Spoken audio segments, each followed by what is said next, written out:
everyone, and welcome to our 15th outdoor and sometimes indoor concert series. Thank you so much for your flexibility. We were so pleased that we would be able to try this inside, and the band was willing. Here was our concern: the acoustics in this room can be very echoey. But you have all resolved that this evening. Because the more people that are in here, the better the sound. So this is wonderful. So we have Waycam with us. I'm not sure. Oh, there's Waycam. And they come every week and record the concert so you can see them on TV. And as you know, this whole series is funded by wonderful, generous sponsors. Shauna will tell you. So tonight we have our gold sponsors, and here with us is Middlesex Savings Bank right in the back.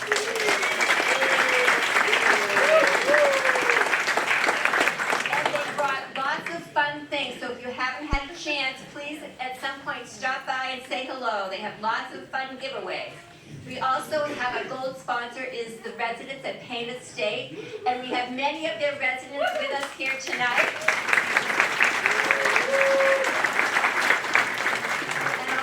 Village Bank, and then we have 3 bronze sponsors. We have Mary Ann Morris Healthcare, and Patrick is here with Mary Ann Morris tonight.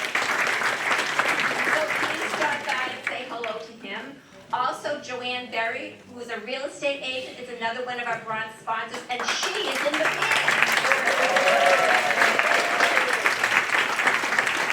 And also, St. Patrick's Manor, Carmel Terrace, and they were unable to be with us tonight, but they were here last week and hopefully will be here again next week. So thanks so much to all of our sponsors. And now, without further ado, what you've all been waiting for, the Sudbury Valley New Horizon Band, directed by Diane Buffett. So let's welcome them.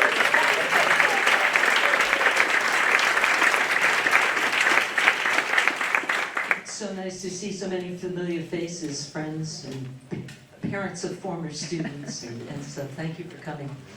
I want to introduce our faculty before we get started. We have 3 conductors. We like to give our people an experience of different types and styles of conducting. John McClellan will be starting out over there.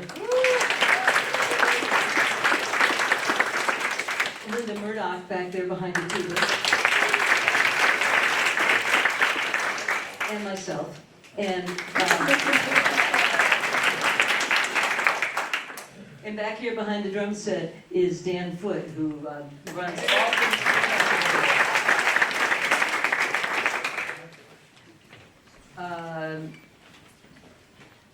Shauna or Julie, is this your phone? Yours now?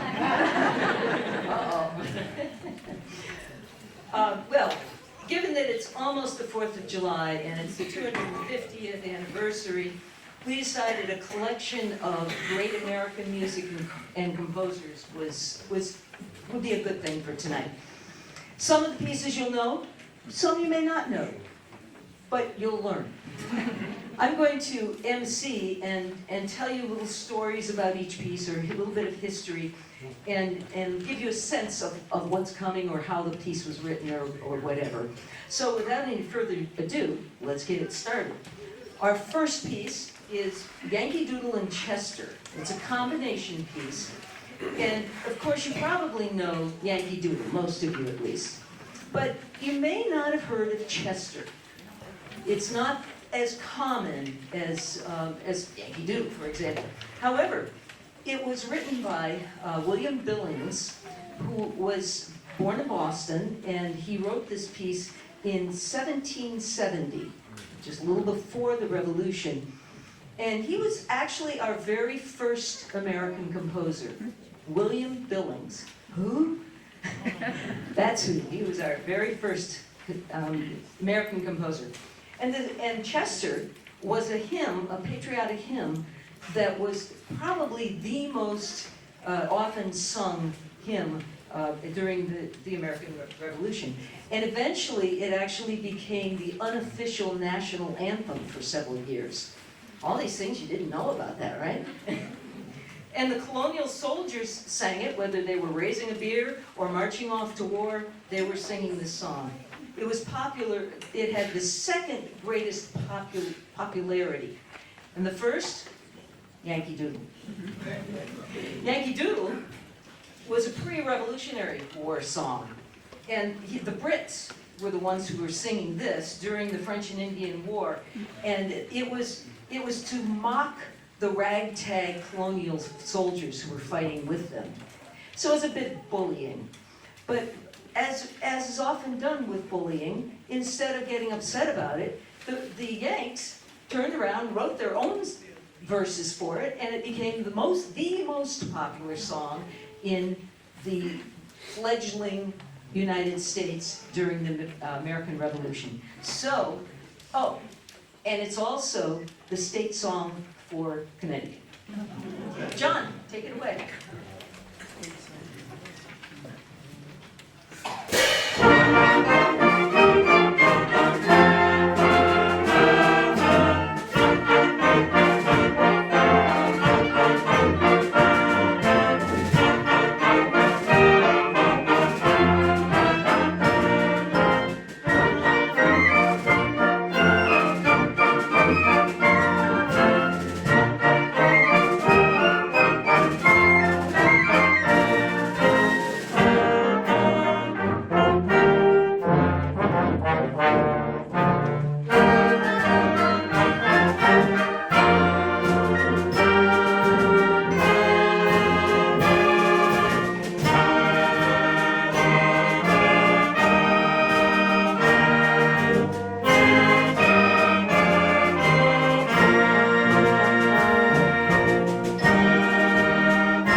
Now, Amazing Grace is a piece that you probably do know, or at least many of you do, but you probably don't know anything about the composer. He's often not even listed on the music, but his name was John Newton, and he was a captain of a slave trading ship.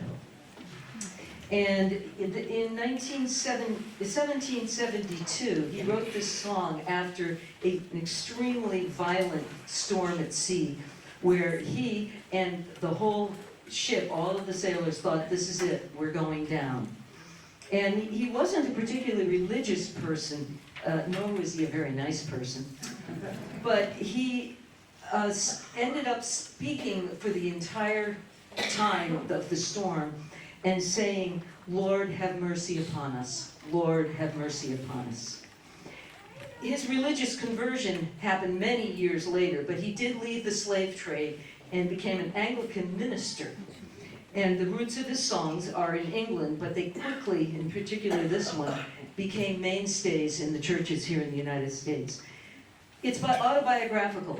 If you listen to the first verse, Amazing Grace, how sweet the sound that saved a wretch like me. I once was lost, but now am found, was blind, but now I see. The lyrics for some of the songs are in your program. Others, like this one, they aren't, but you're welcome to sing anyway. John?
entertainment in the late 19th and early 20th century in the United States.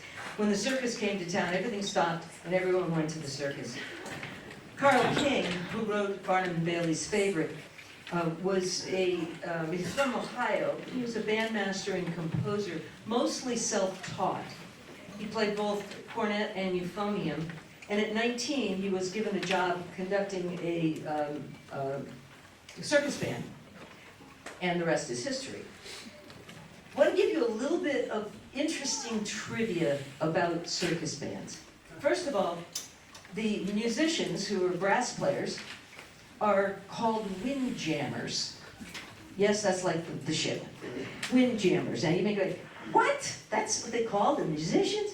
Yeah, because they spend many, many hours, 7 or 8 hours a day, jamming wind through their instruments in wicked fast tempos, ridiculously high notes, to create the excitement that goes along with what's happening in the ring.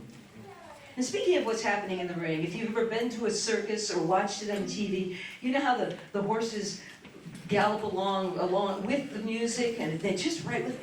You wouldn't believe what they have to do to teach them to do that. Actually, the conductor watches the horses and sets the tempo on what the horses are doing. One last thing. These circus marchers are called screamers. And why? Because of what I said a minute ago. Wicked fast tempos and ridiculously high notes. Now, we're not going to play this at screamer tempo, but I think you'll enjoy it anyway. Also piccolos. Oh, piccolos, yes, many piccolos. That's that little, you got one of you hold up your piccolo. That's a teeny bitty tiny flute. It's a half-size flute.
Classics. This is a medley of 3 of the Gershwin brothers' best-known pieces. George Gershwin wrote the music for the pair's pieces that they did together, and his brother Ira wrote the lyrics. Between them, they wrote more than 500 songs that became part of the Great American Songbook.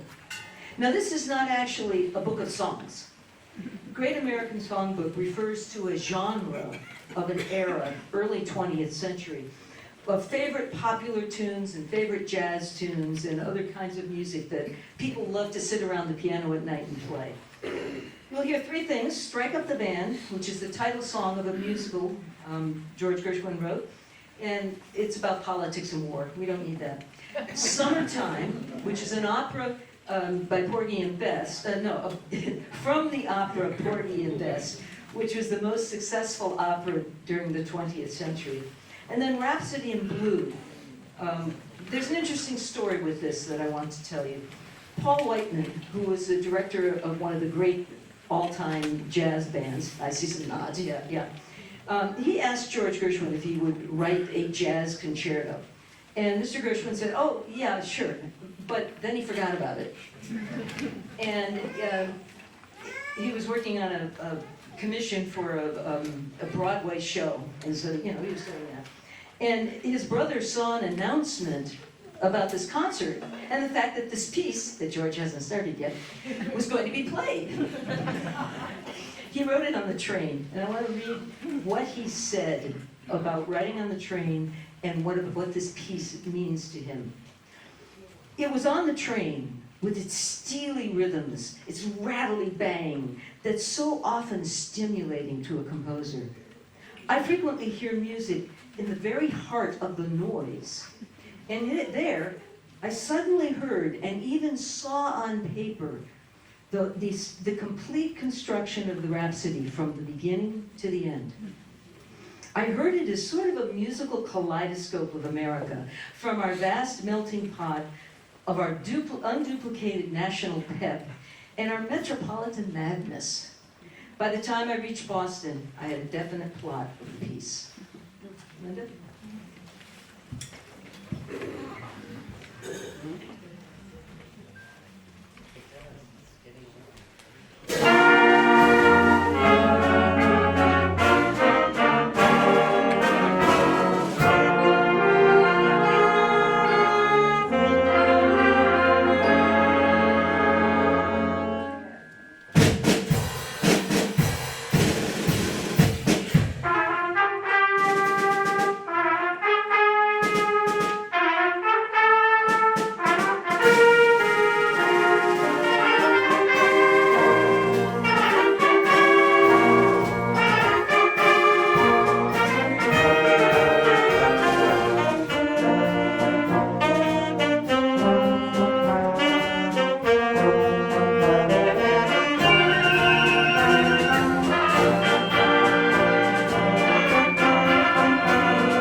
Mr. Gershwin was not the only composer writing music on the train.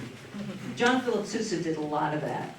He liked to take his band on the train and go across the country and play at any little town where there was a town on the railroad track. And he would play, his goal was to introduce the people of the United States to some of the great music in Europe. So he played pieces by Richard Strauss, Tchaikovsky, Dvorak, Sibelius. He transcribed them from the orchestral arrangement to a band arrangement so that they could do that. So on the train, that was his time to write his marches. And he too heard and saw the music in his head, just like Mr. Gershwin. He heard it and saw it right there. It was complete. And most people, you probably think of writing a composition as you put down the melody, and then you make a harmony, and then maybe there's some bass line in the background, and then you put it all together. Sousa was very different. Very few people do this. He wrote vertically. He had everything in his head. He knew exactly what it was going to be. He wrote all the first notes, all the second notes, all the third notes, all the fourth. I mean, isn't that amazing? I'm just like, wow, okay. He had three things that he wanted in his concerts: heart music, mind music, and foot music. So we're going to do some rousing foot music here, and this is Golden Jubilee March.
It's even going again. Let me start. One cannot talk about American music without including jazz.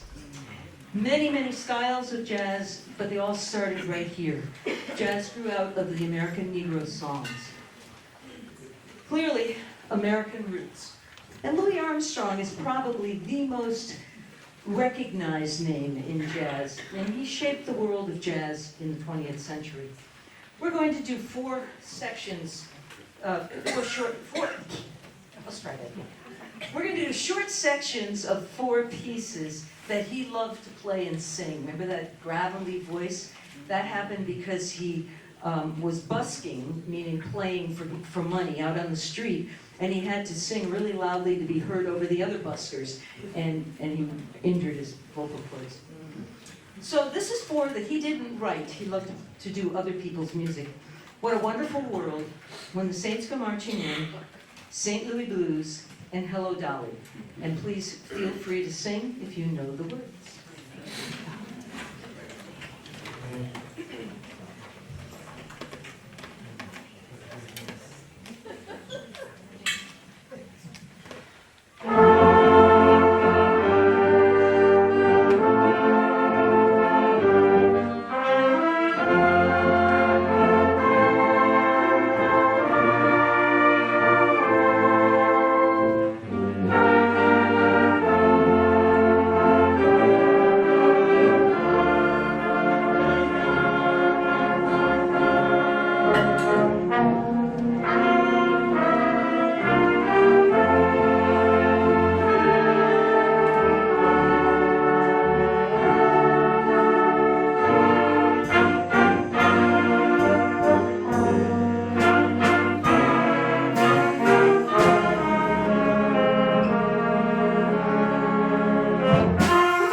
Shenandoah. The origin of this wonderful, thoroughly American piece is uncertain. There's very little known about it. We do know that the Canadian and American voyageurs sang it as they were paddling down the Missouri River. Now, singing helps keep workers together because there's a rhythm. And so, as they're paddling their canoe, big canoes, loaded very heavily, and they're singing, they're all paddling together. Consequently, this song later became a very popular sea shanty for the same reason. The sailors need to move things together or they're not going to move. And this was a capstan song and sung while they were raising and lowering the very heavy anchor. As with most folk songs, it has a couple different types of verses and songs, but it always comes back to this Shenandoah, which could be referencing the Shenandoah River, or the Shenandoah Valley, or the Oneida chief, John Scanandoah. John Scanandoah. Whatever its origin, it's been popular since the early 1800s and still a favorite. Let's listen. John?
Well, we must include some rock and roll.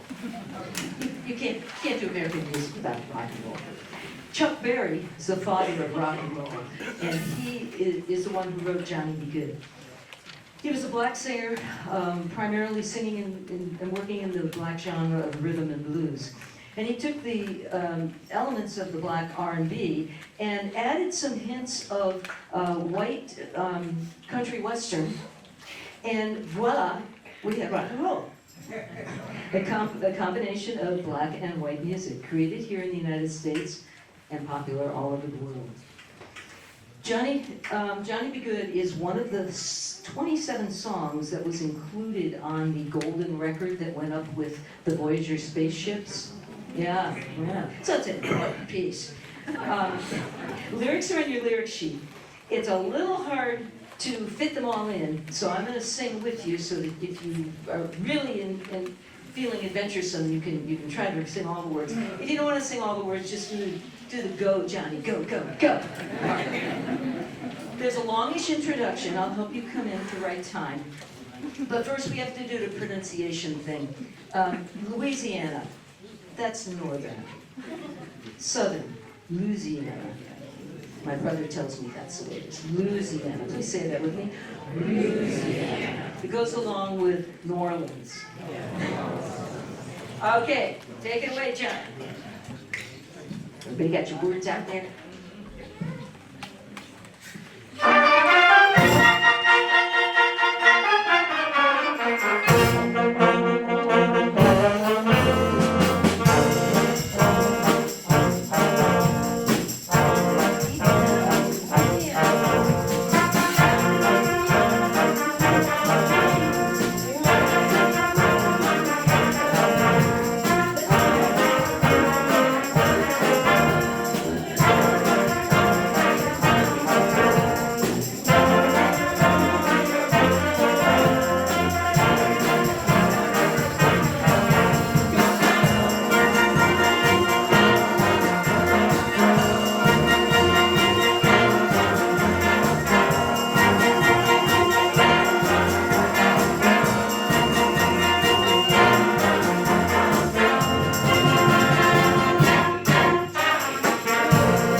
A little bit and do a piece by Meredith Willson, who wrote one of the greatest musicals of all time, The Music Man. And you know what he was talking about when he was doing the band stuff, because he spent 4 years playing piccolo with the John Philip Sousa band. So he was good. We're playing 3 pieces from The Music Man: Wells Fargo Wagon, Till There Was You, and 76 trombones. Now we only have 3 trombones over there, but they'll play out lustily, and I want to hear you singing lustily. Okay, words are in the program. Linda?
we were going to do some polkas and have you do some dancing and do the chicken dance, but you know, it's kind of crowded in here. So we're going to skip polka party, guys, and go into something else. Oh, I know. But I was told that we have to keep to the hour. But just a little bit about the chicken dance, because this is funny. Its origins were in Switzerland. How many of you know the chicken dance? Oh yeah, that's what I figured. Origins were in Switzerland, and they called it the duck dance. That's what it was always called in Europe. I know, wait, this is American music. Flashback to 1981, Oklahoma, at the Tulsa Oktoberfest. There's a band there that wants to play the duck dance, and they want to perform in a duck costume. But guess what? There aren't any duck costumes anywhere in Tulsa. But a local TV had a chicken costume. So that's how it got its name here. And it became much more popular as the chicken dance than it is in Europe still as the duck dance. If there are any children, we had some rubber ducks for the children, and if there are any children here now, I see one over there, please, afterwards, come up and I'll give you your rubber ducky. Oh, sorry, rubber chicken. We're going to end tonight with a pair of quintessential pieces of music. But first, thank you so much for coming and for sitting in this rather warm place and sharing the music and the fun with us. We've had a ball playing. And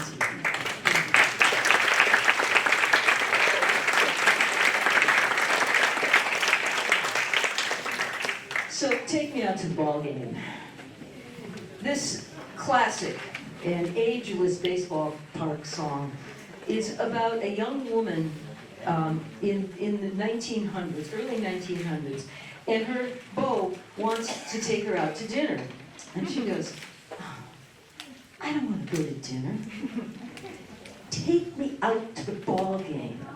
Take me out with the crowds. Buy me some peanuts and Cracker Jacks, and I don't care if we never come back. And it was patterned on a conversation that the composers heard while they were on the train. It was a train thing. So it was a real thing. All right, so after a rousing chorus of ball game, we're going to move directly into America the Beautiful.